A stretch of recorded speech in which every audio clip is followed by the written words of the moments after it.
Model test paper থেকে প্রথম set 1 সেখানে পার্ট এতে যে 1 নম্বরের এর যে প্রশ্ন আছে সেই প্রশ্নে কি বলা আছে, চাপ স্থির রেখে উষ্ণতা বৃদ্ধি করলে তরল দ্রাবকে গ্যাসের দ্রাব্যতা কিরূপ পরিবর্তন হয় যুক্তিসহ লিখো। এই হচ্ছে প্রথম প্রশ্ন। একের এতে যে প্রশ্ন দেওয়া আছে তার যে উত্তরটা হবে সেই উত্তরটা আমি লিখেছি, তোমরা একটু দেখবে। ঠিক এইভাবেই কিন্তু তোমাদের পরীক্ষায় লিখতে হবে। তো গ্যাস আর তরল যে দ্রাবক তারা পরস্পর যদি একটা সলিউশন তৈরি করে তাহলে দ্রবীভূত হয়ে গ্যাসের যে সম্পৃক্ত একটা দ্রবণ তৈরি হয়। তাহলে এই যে প্রক্রিয়া, এই প্রক্রিয়াটা কিন্তু একটা তাপমোচী বিক্রিয়া। ওকে, তো তাপমোচী বিক্রিয়ার ক্ষেত্রে এনথালপিটা লেস দেন 0 হয়, এটা আমরা জানি। তাহলে চাপ যদি স্থির রেখে উষ্ণতা বৃদ্ধি করি তাহলে উপরোক্ত যে সাম্যাবস্থা, অর্থাৎ এই যে সাম্যাবস্থাটা আছে, ঠিক আছে, সেই সাম্যাবস্থাটা কিন্তু বিঘ্নিত হবে।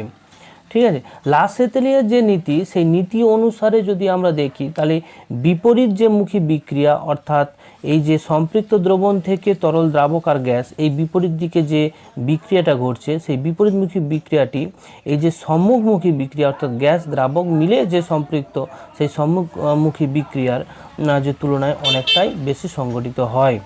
ঠিক আছে, চাপ যদি আমরা স্থির রেখে উষ্ণতা বাড়াই, তো তরলের দ্রাবকে দ্রবীভূত গ্যাসের যে গাঢ়ত্ব সেটা তুলনামূলকভাবে কমবে যদি আমরা উষ্ণতা বাড়াই চাপকে স্থির রেখে, আর গ্যাসের দ্রাব্যতাটাও কমতে থাকবে। এই হচ্ছে প্রথম কোশ্চেনের উত্তর। স্ফুটনাঙ্কের মোলাল উন্নয়ন ধ্রুবক কাকে বলে এবং এর একক কী? স্ফুটনাঙ্কের মোলার উন্নয়ন ধ্রুবক, এটা বইয়েই তোমরা পেয়ে যাবে, তাই আমি একটু বই থেকেই জিনিসটা লিখে দিলাম যে 1000 গ্রাম কোনো দ্রাবকে 1 গ্রাম অনুপরিমাণ কোনো অনুদ্বায়ী ও তড়িৎ অবিশ্লেষ্য কঠিন দ্রাব্য যদি দ্রবীভূত করলে দ্রবণে যে পরিমাণ স্ফুটনাঙ্কের বৃদ্ধি ঘটবে তাকে উক্ত দ্রাবকের স্ফুটনাঙ্কের মোলার উন্নয়ন ধ্রুবক বলা হয়, যেটাকে আমরা কেবি দ্বারা ডিনোট করি। তো আমরা স্ফুটনাঙ্কের উন্নয়ন থেকে যে সমীকরণটা পেয়ে থাকি তা হচ্ছে কি, del T B equals to K B M. তাহলে এই সমীকরণ থেকেই কিন্তু আমরা কেবির মানটা বের করেছি। তো কেবি সমান হয়ে যাবে ডেল টিবি বাই এম।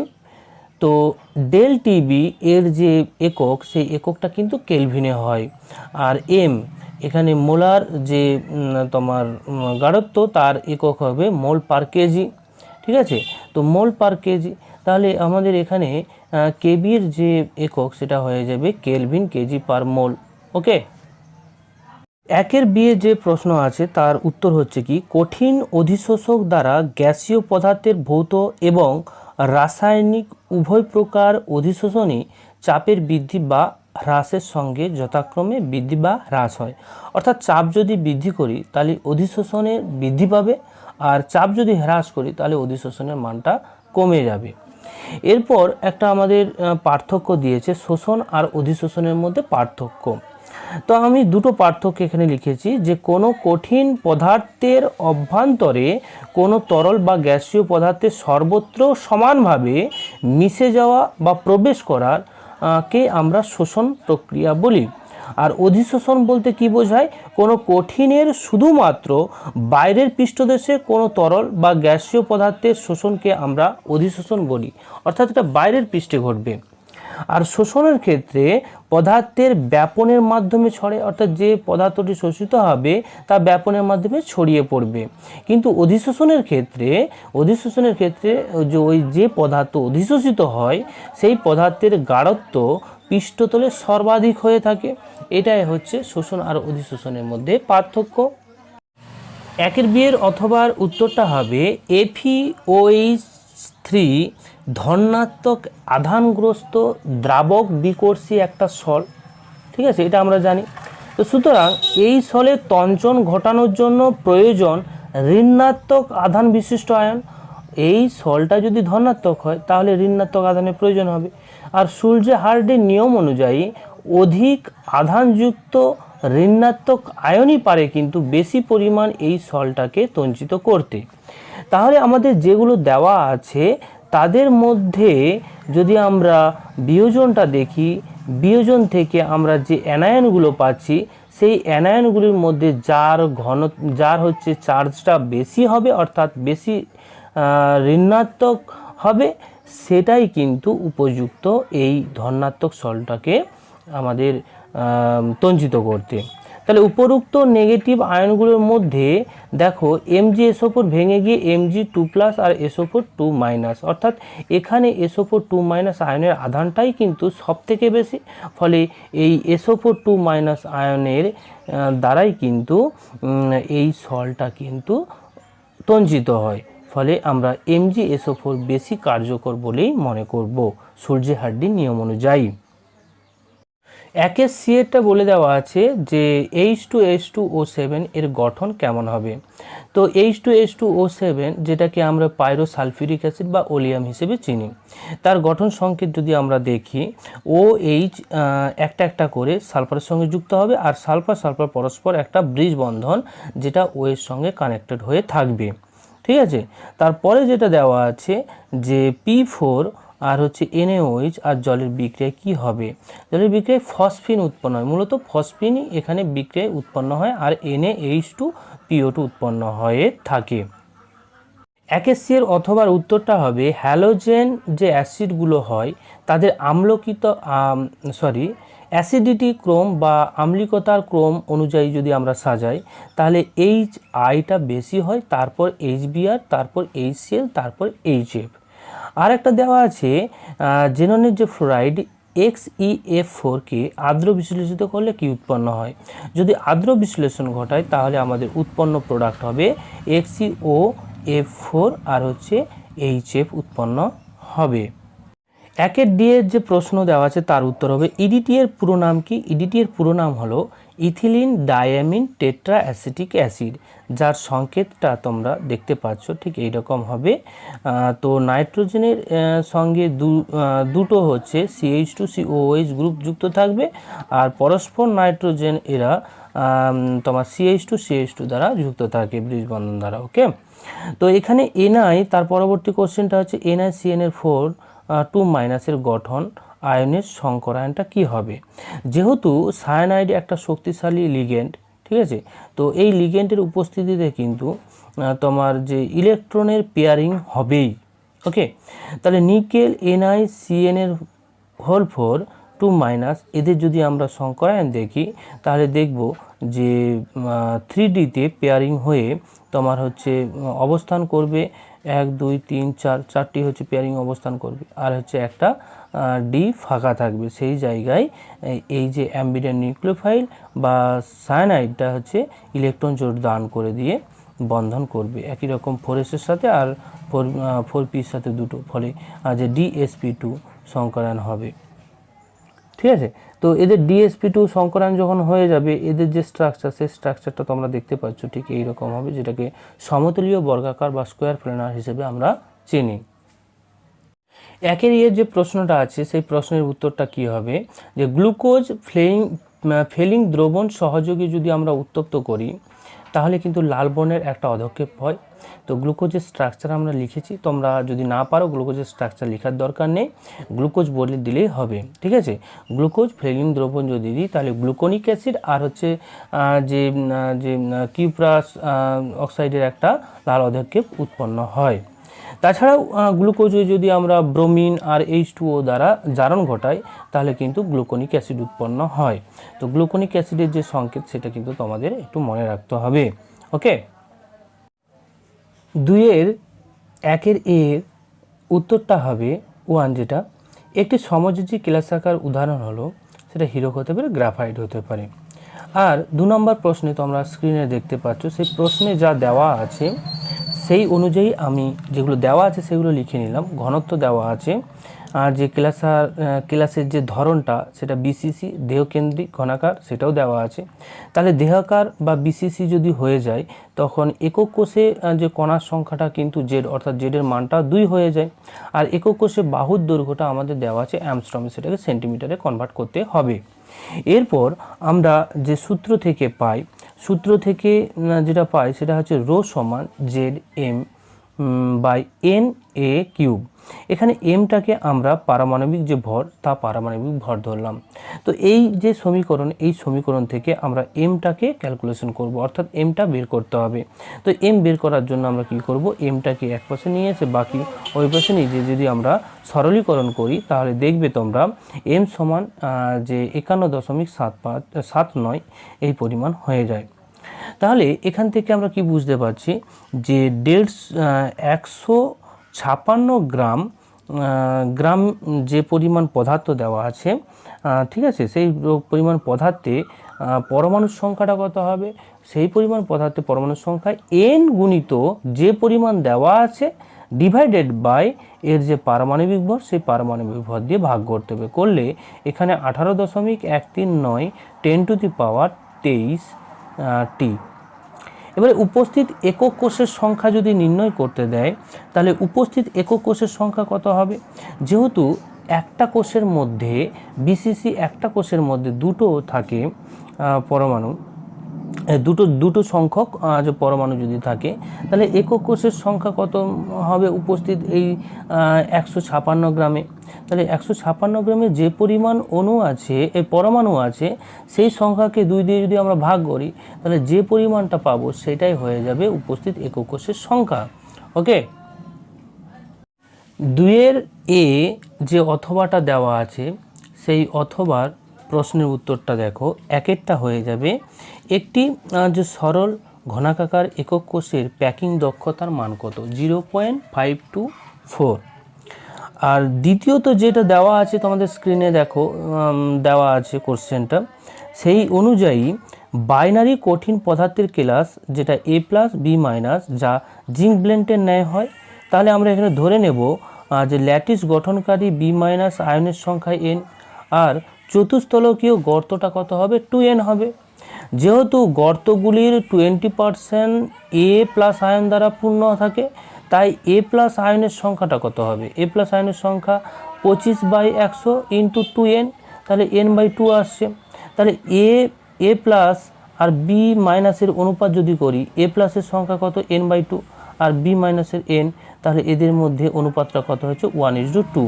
তাহলে এখান থেকে আমরা বলতে পারি যে A+ হচ্ছে একটি আর B- হচ্ছে দুটি। তাহলে কঠিন পদার্থের গঠন সংকেতটা কী হবে, AB2। ওকে, 2 বি এর একেরটা যে তোমাদের প্রশ্নটা দেওয়া আছে যে লবণ ছড়ালে জলের হিমাঙ্কের মান এতটাই কমে যায় যে জল বরফে পরিণত হতে পারে না, ফলে পাহাড়ি রাস্তায় জল জমে থাকা যে বরফ, সেই বরফে যখন আমরা লবণ দিই, লবণে উপস্থিত NaCl থাকার জন্য কি হয়, বরফের যে গলনাঙ্ক জলের যে হিমাঙ্ক সেটা এতটাই কমে যাবে, ফলে তা আর বরফে পরিণত হতে পারবে না, ফলে রাস্তা পরিষ্কার থাকবে।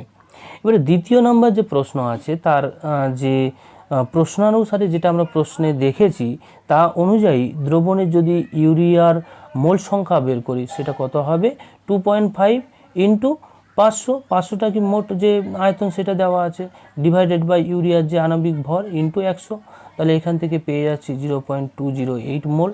আর ঠিক একই রকমভাবে দ্রবণে গ্লুকোজের মোল সংখ্যাটা কত হবে, 2 ইন্টু 150 পরিমাণ আয়তন দেওয়া আছে, তারপরে 180 হচ্ছে গ্লুকোজের আণবিক ভর, আর ডিভাইডেড বাই 100 সমান হয়ে যাবে 0.056 মোল।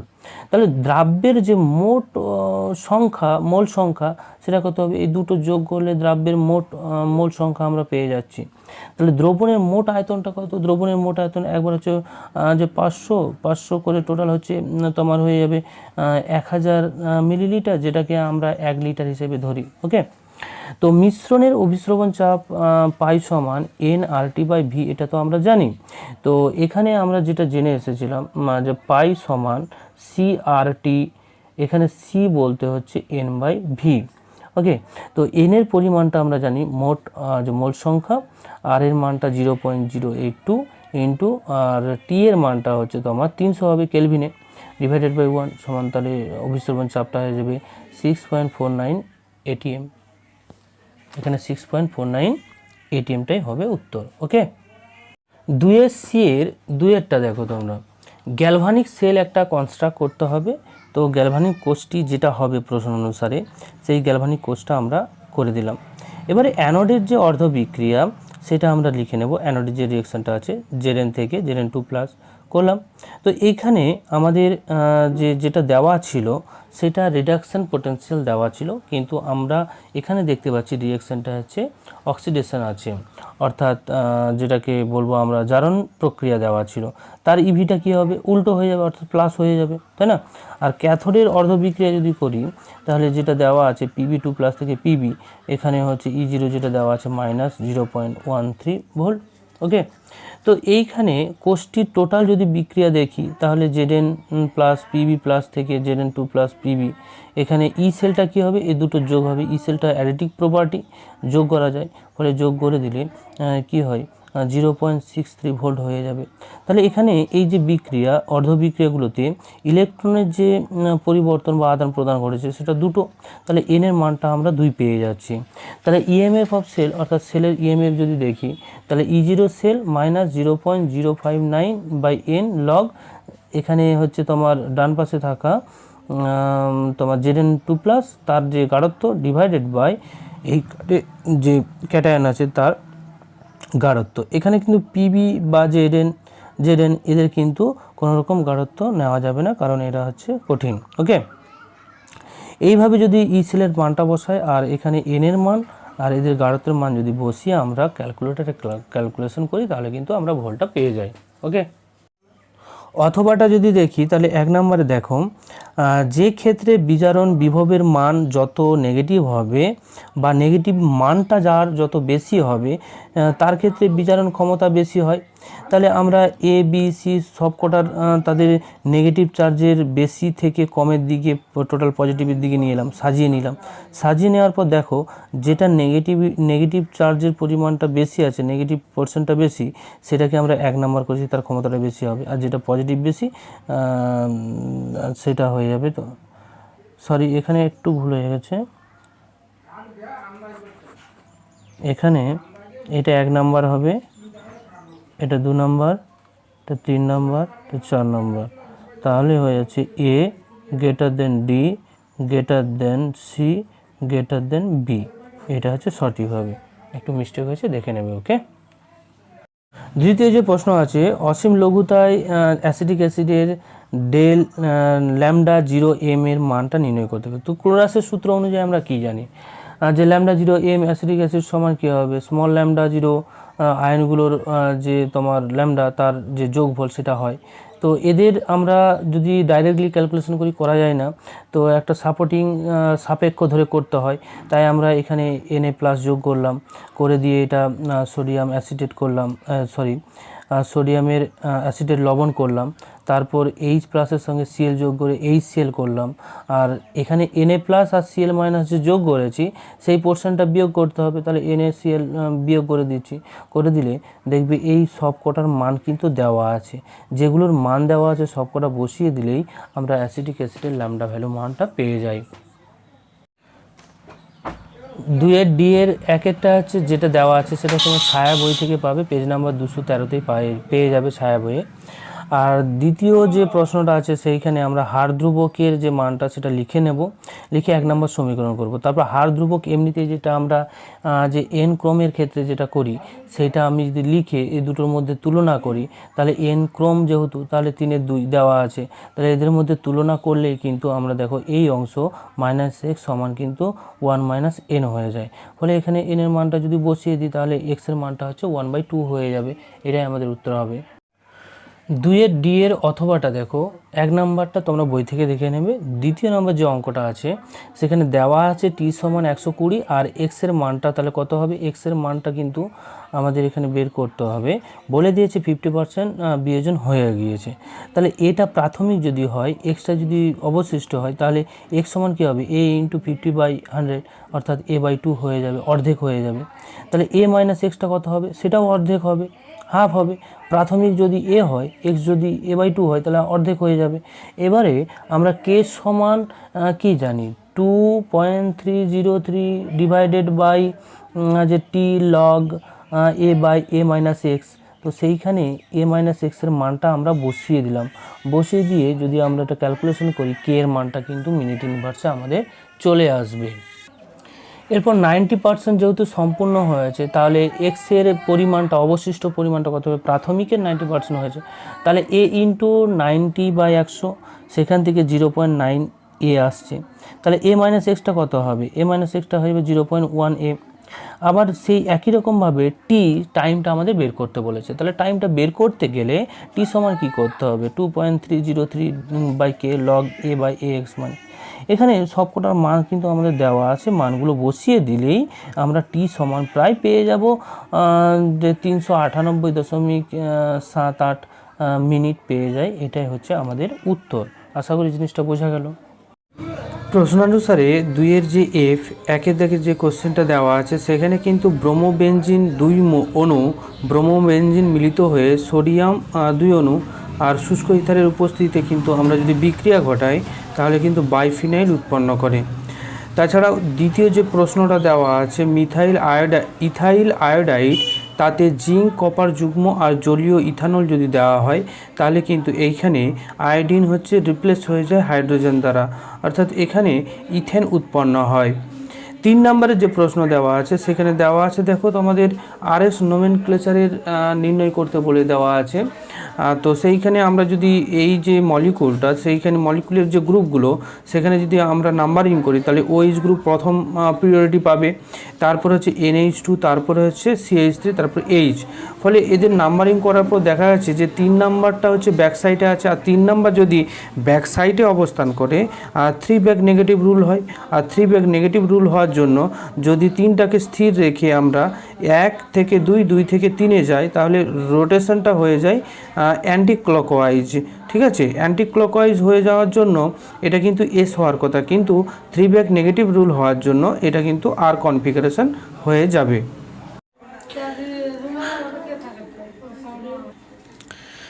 2-এর জিএ যে প্রথম যে প্রশ্নটা আছে 1 নম্বরে, সেটা কি দেওয়া আছে যে ইথানলে যদি আমরা ইথানল থেকে হাইড্রোফর্ম যে পরিবর্তন করা, সেই হাইড্রোফর্ম তৈরি করার জন্য এখানে রিয়েজেন্ট কি লাগবে, এখানে আয়োডিন আর হচ্ছে NaOH আর দিয়ে যদি আমরা বিক্রিয়া ঘটাই তাহলে হাইড্রোফর্ম বিক্রিয়া হয়। হাইড্রোফর্ম বিক্রিয়া অর্থাৎ যে হাইড্রোফর্ম বিক্রিয়া, সেইখান থেকে আমরা হাইড্রোফর্ম তৈরি করতে পারি। দ্বিতীয় যে প্রশ্নটা আছে দেখবে যে মিথাইল ম্যাগনেসিয়াম ব্রোমাইড, তাতে যদি শুষ্ক বরফ বলতে এখানে কার্বন ডাইঅক্সাইডের কথা বলা হয়েছে এবং লঘু HCl এর বিক্রিয়া যদি ঘটানো হয় তাহলে কিন্তু আমরা অ্যাসিটিক অ্যাসিড পেয়ে যাই। ঠিক আছে, এখানে শুষ্ক বরফ যে CO2 সেটা কিন্তু টোটালি এখানে যোগ হয়ে যায়, অর্থাৎ কার্বন সংখ্যা কিন্তু বেড়ে যাবে প্রোডাক্টে গিয়ে, সেটা হচ্ছে 1 নাম্বার। ঠিক আছে, যেটাকে আমরা এ প্রোডাক্ট হিসেবে প্রশ্নে দেওয়া আছে। তারপরে দেখো যে বেনজিন রিংয়ের সাথে তোমার অ্যালকিনের একটা বিক্রিয়া ঘটিয়েছে H3PO4 এর উপস্থিতিতে 250 ডিগ্রি সেন্টিগ্রেড উষ্ণতায় এবং চাপে যদি বিক্রিয়া ঘটানো হয়, সেখানে কিন্তু আমাদের যে প্রোডাক্টটা হয় সেটা কিন্তু আইসোপ্রোপাইল বেনজিল উৎপন্ন হয় এবং এই আইসোপ্রোপাইল বেনজিনটাই হবে বি প্রোডাক্ট। ঠিক আছে, তারপর তাতে যদি অক্সিজেন আর মাইনাস যে 95 ডিগ্রি সেন্টিগ্রেড উষ্ণতায় যদি আমরা বিক্রিয়া ঘটাই তাহলে কিন্তু আমরা পেয়ে যাব কিউমিন হাইড্রোপারক্সাইড। ঠিক আছে, কিউমিন হাইড্রোপারক্সাইড অর্থাৎ ও, এখানে O2টা হচ্ছে এখানে যুক্ত হয়ে যাবে OOH হয়ে।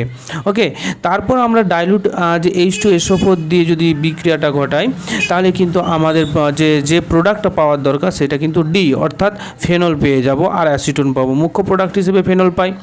এবারে দেখো এখানে যে 2 নম্বর প্রশ্নে যে দেওয়া আছে এ প্রোডাক্টটা কি, এ প্রোডাক্টটা অ্যাসিটিক অ্যাসিড হয়ে গেল। এরপর বি প্রোডাক্টটা কি, আইসোপ্রোপাইল বেনজিন, আর হচ্ছে 3 নম্বর প্রোডাক্ট কিউমিন হাইড্রোপারক্সাইড, আর ডি প্রোডাক্টটা ফেনল হবে। ওকে, এখানে দেখো 2-এর জিএ যে প্রশ্ন আছে সেই প্রশ্নে 1 নম্বরে যেটা দেওয়া আছে যে একটা আমাদের দিয়ে দিয়েছে যে ফিনাইল।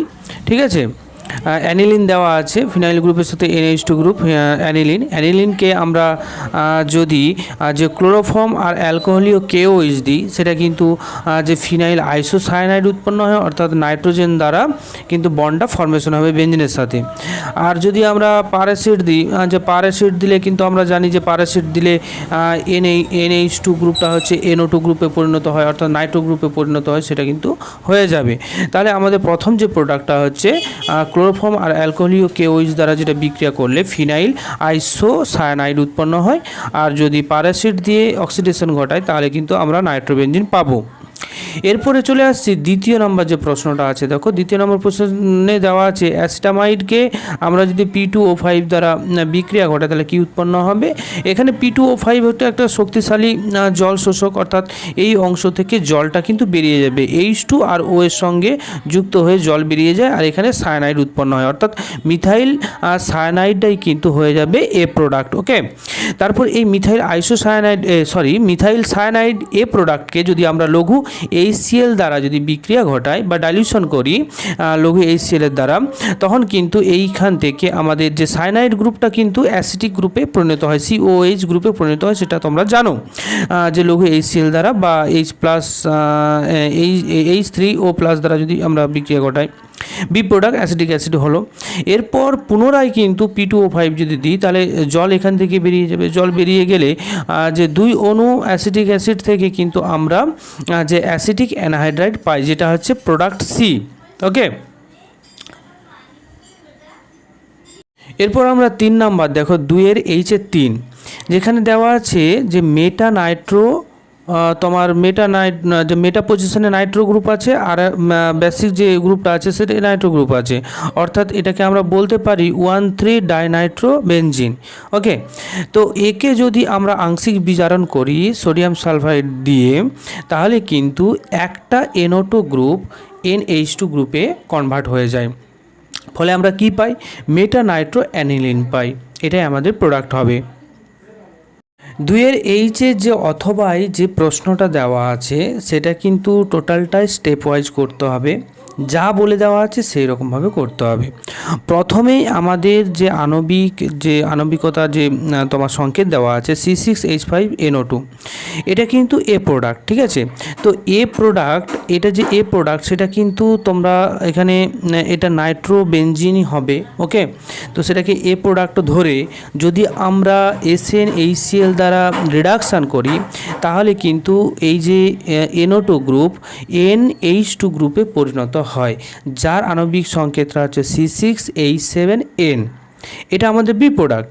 এবার কি বলেছে যে বি প্রোডাক্টকে অর্থাৎ অ্যানিলিনকে যদি আমরা ডাইলুট HCl NaNO2 আর শীতল অর্থাৎ 0 থেকে 5 ডিগ্রি সেন্টিগ্রেড উষ্ণতায় যদি শীতল করা হয়, তাহলে কিন্তু আমরা জানি যে অ্যানিলিন থেকে ডায়োজোনিয়াম লবণ উৎপন্ন হয়। তাহলে ডায়োজোনিয়াম লবণ উৎপন্ন হলো। তারপর কি বলেছে প্রশ্নানুসারে ডায়োজোনিয়াম লবণটাকে কিউপ্রাস সায়ানাইড আর পটাশিয়াম সায়ানাইডের সহযোগে যদি আমরা বিক্রিয়া করি, তাহলে কিন্তু এই যে ডায়োজোনিয়াম লবণে সায়ানাইড গ্রুপটা CN গ্রুপটা কি প্রতিস্থাপিত হয়ে যায়, ফলে সায়ানোবেনজিন উৎপন্ন করে।